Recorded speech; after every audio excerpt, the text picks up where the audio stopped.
Assalamualaikum warahmatullahi wabarakatuh. Salam sejahtera bagi kita semua. Shalom, Om Swastiastu, Namo Buddhaya, salam kebajikan. Para netizen yang berbahagia, semoga kita semuanya dalam lindungan Allah Subhanahu wa Ta'ala. Masih bersama dengan kami, Santri Klik. Kami dalam kesempatan kali ini ingin mengunggah tulisan Kiai Haji Ali Badri dalam salah satu esainya.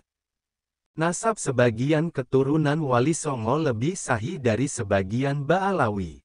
Oleh Kiai Haji Ali Badri Masyuri. Sejak kesepakatan di rumah Habib Taufik Assegaf itu, saya sudah tidak peduli lagi dengan cacian oknum anggota Rabithah Alawiyah, apalagi di internal keluarga Wali Songo sendiri banyak terjadi masalah. Saya susah mengendalikan sebagian mereka yang bertindak tidak sesuai dengan tujuan pendirian Majelis Zuriyat Wali Songo. Lembaga ini saya vakumkan pada tahun 2011. Sejak saat itu, bermunculan lembaga-lembaga mengatasnamakan keluarga Wali Songo, baik rumpun besar maupun rumpun kecil. Tapi saya tidak berhubungan dengan mereka dan memang tidak mengenal mereka, kecuali Nat, karena pendirinya adalah Kiai Madura, dan kenal baik dengan saya. Sejak dulu, pendustaan nasab keluarga Wali Songo yang dilakukan oleh oknum Ba'alawi itu sifatnya tidak terbuka, setidaknya tidak dilakukan oleh tokoh dan diliput media. Sehingga keributan hanya terjadi di kalangan tertentu. Sampai akhirnya terjadilah keributan antara Gus Fuad dengan Habaib, khususnya Habib Bahar, di mana kemudian dengan nada dan mimik nyelekit, Habib Bahar mengatakan bahwa Wali Songo tidak memiliki keturunan dari garis laki-laki. Saya sangat terkejut ketika Habib Bahar mengatakan itu. Saya sudah menduga ini akan menjadi masalah besar. Statemen Habib Bahar itu akan mengobarkan kemarahan keluarga Wali Songo yang selama ini ditahan. Selama ini, saya sudah mengalah demi menjaga nama baik Habaib dan agar tidak menyulitkan Sofwah, lembaga alumni Sayyid Muhammad Al-Maliki, yang dari awal berusaha mendamaikan kami. Kalau mau, sejak dulu saya bisa saja bicara di media mendesak Rabithah Alawiyah untuk debat terbuka. Kalau itu saya lakukan, niscaya sejak lama konflik itu menjadi keributan nasional seperti saat ini. Bahkan ketika banyak oknum Habaib mendustakan nasab keluarga Wali Songo, saya pun berkata, kalian mendustakan nasab kami ke Wali Songo hanya karena kalian tidak tahu saja. Sama halnya dengan nasab kalian yang didustakan oleh Ashraf Yordania dan lain-lain karena mereka tidak tahu saja. Hal itu saya singgung dalam buku saya berjudul, Tasawuf dan Mempribumi, Kunci Sukses Dakwah Wali Songo, yang terbit pada tahun 2012.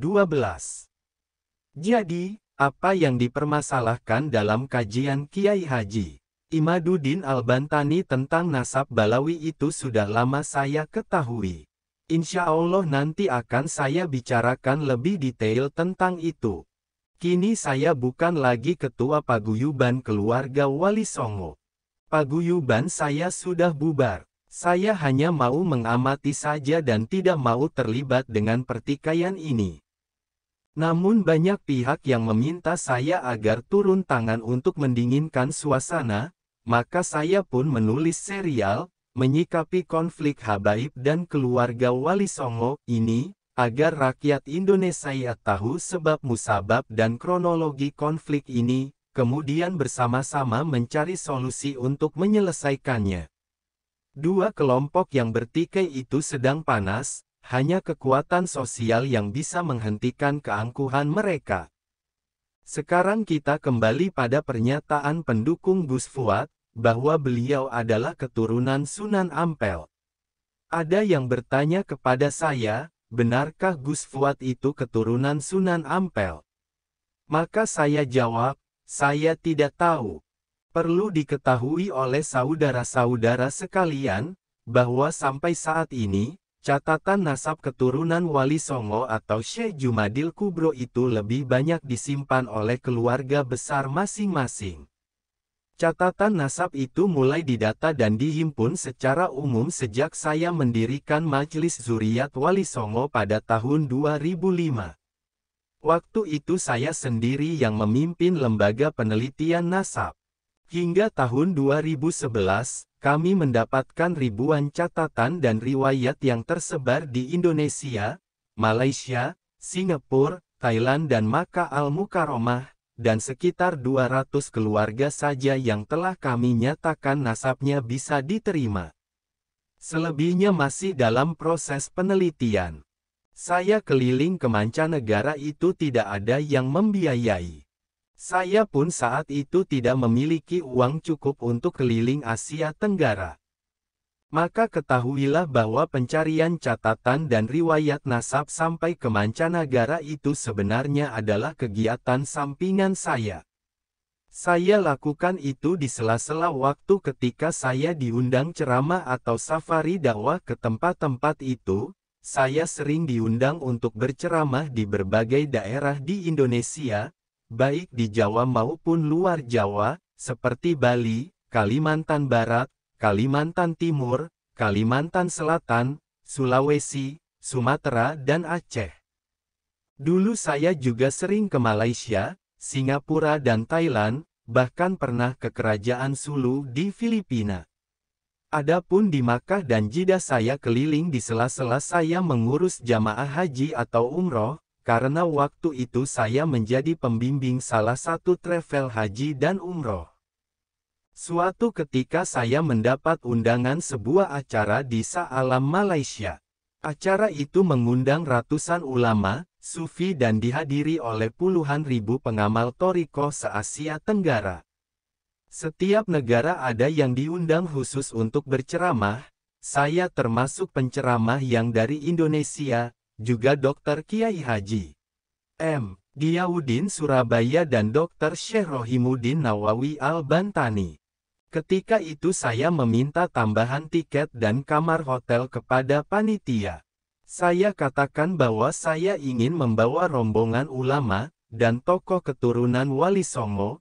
Ketika panitia menanyakan jumlahnya, saya sebutkan angka 20 dengan agak pesimis dan hanya coba-coba, namun ternyata mereka bersedia tanpa menawar.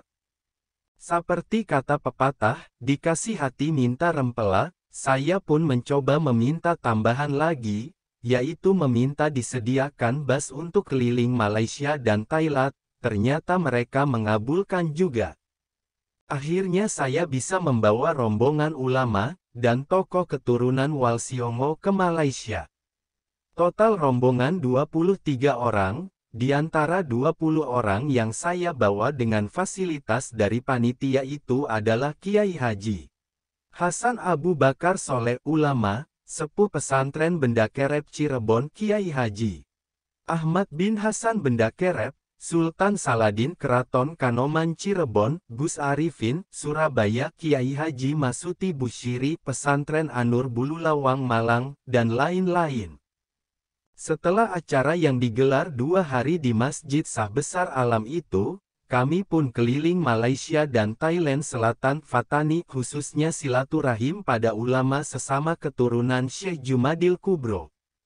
Sambutan ulama Malaysia dan Fatani sungguh luar biasa, mereka yang masih sesama keturunan Syekh Jumadil Kubro benar-benar menerima kami sebagai keluarga, termasuk Menteri Besar Kelantan yang menerima kami di rumah pribadi beliau, bukan di rumah dinas, bahkan beberapa kali saya dan kiai-kiai lainnya ditawari menikah di Malaysia dan di Fatani. Namun hanya satu saja dari kami yang kemudian benar-benar menikah dengan putri ulama, Malaysia, jangan tanya kiai yang mana ya, hehe. Cerita-cerita di atas bisa memberi gambaran kepada saudara-saudara sekalian, bahwa keluarga Wali Songo saat itu memiliki perhimpunan yang solid dan diperhitungkan, walaupun keanggotaannya masih kecil karena memang baru berdiri. Saya sengaja tidak ekspos ke media karena tujuan pendirian Majelis Zuriyat Wali Songo hanya untuk silaturahim. Saat itu kami sudah memiliki kekuatan yang sangat cukup untuk melawan hinaan oknum-oknum pembenci keturunan Wali Songo, namun saya memilih untuk mengalah demi menjaga nama baik mereka. Pada tahun 2007, sejak Majelis Zuriyat Wali Songo membuat acara di pesantren Genggong Probolinggo, banyak sekali keluarga yang mendaftar untuk diteliti nasabnya. Keterbatasan tim dan fasilitas membuat kami bekerja lambat, sehingga banyak permintaan keluarga yang belum bisa kami penuhi. Dan anehnya, dari sekitar 200 keluarga besar yang nasabnya sudah kami nyatakan bisa diterima itu, di mana jumlah total dari tiap keluarga mencapai puluhan ribu orang, ternyata, hingga 2011, yang meminta kartu dan piagam nasab tidak sampai 200 orang saja. Saya sebut aneh karena mengikuti anggapan kebanyakan orang saja, namun sebenarnya ini tidak aneh, karena kebanyakan kiai-kiai keturunan Wali Songo memang tidak biasa menampakkan apalagi membanggakan nasab, mereka hanya menitip catatan nasab mereka saja di database kami. Saya justru sering dibuat pusing oleh keluarga Wali Songo yang bukan anak kiai, sebagian mereka malah mau disahkan nasabnya supaya bisa dipanggil Said, sementara prinsip saya membuat lembaga ini hanya untuk silaturahim, bukan untuk menjadi Said atau Syarif, apalagi Habib. Ketika kemudian banyak muncul di media bahwa si Fulan adalah keturunan Sunan Fulan, kebanyakan dari mereka tidak saya kenal, karena lembaga saya hanya aktif 6 tahun saja. Namun dengan tidak mengenal bukan berarti saya meragukan, justru saya senang sekali setiap kali mendengar info bahwa Kiai Fulan memiliki catatan nasab pada Sunan Fulan, termasuk Gus Fuad, karena hal itu menguatkan prediksi saya bahwa semua atau hampir semua Kiai Jawa Madura memiliki hubungan darah dengan Syekh Jumadil Kubro, walaupun sebagian mereka adalah keturunan beliau dari garis perempuan. Ketika sebagian oknum Balawi mengatakan bahwa nasab keturunan Wali Songo tidak bisa disahkan karena nasab mereka baru diangkat setelah 500 tahun lebih dari masa Wali Songo, sebenarnya ini sama persis dengan nasib status nasab Balwi yang sekarang sedang diributkan itu. Bahkan dalam beberapa hal, nasab sebagian keturunan Wali Songo hingga ke Wali Songo, menurut saya, lebih sahih daripada nasab sebagian Balawi sekarang hingga ke Sayyid Ubaidillah. Dari sini jelaslah bahwa oknum-oknum Habib khususnya dari Robito Alawiyah memang dari dulu sudah ada klaim bahwa nasab mereka adalah nasab yang paling sahih, tapi pada kenyataannya tidaklah demikian, dan sudah saatnya untuk diluruskan pemahamannya. Semoga bermanfaat, wallahul muwafiq ila aqwamit thoriq. Wassalamualaikum warahmatullahi wabarakatuh.